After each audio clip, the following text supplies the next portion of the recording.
Frozen డిజర్ట్కి మనం use చేసే formulas ఏంటి, ఐస్ క్రీమ్కి యూజ్ చేసే ఫార్ములాస్ ఏంటి, ఆ రెండు కంపారిజన్ కోసం తెలుసుకోవడానికి వచ్చాను. అలాగే కుల్ఫీ వాటర్ క్యాన్, లాలీస్, స్టెబిలైజర్ ఎంత యూజ్ చేయాలి, షుగర్ ఎంత, లిక్విడ్ గ్లూకోజ్ ఎంత, ఈ పర్సంటేజ్ ఏమాత్రం వేయాలి, కలర్స్ ఏ కలర్ యూజ్ చేయాలి, దీనికి అది ఫుడ్ కలరా కాదా తెలుసుకోవడానికి కోసం నాకు కొన్ని డౌట్స్ ఉన్నాయి. అవన్నీ తెలుసుకోవడానికి ఇక్కడికి వచ్చాను.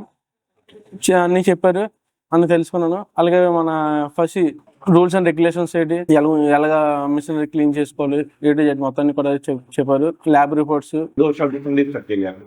సందీప్ సార్ ఐస్ క్రీమ్ కా మన ఎనీ డౌట్స్, మనకి తెలియని ఏ డౌట్ ఉన్నా కూడా బాగా ఎక్స్ప్లెయిన్ చేశారు. ల్యాబ్ రిపోర్ట్స్ కోసం కానీ ఎంత టెంపరేచర్ మెయింటైన్ చేయాలి, ఏ ఫార్ములాస్ అయినా అని బాగా ఎక్స్ప్లెయిన్ చేశారు.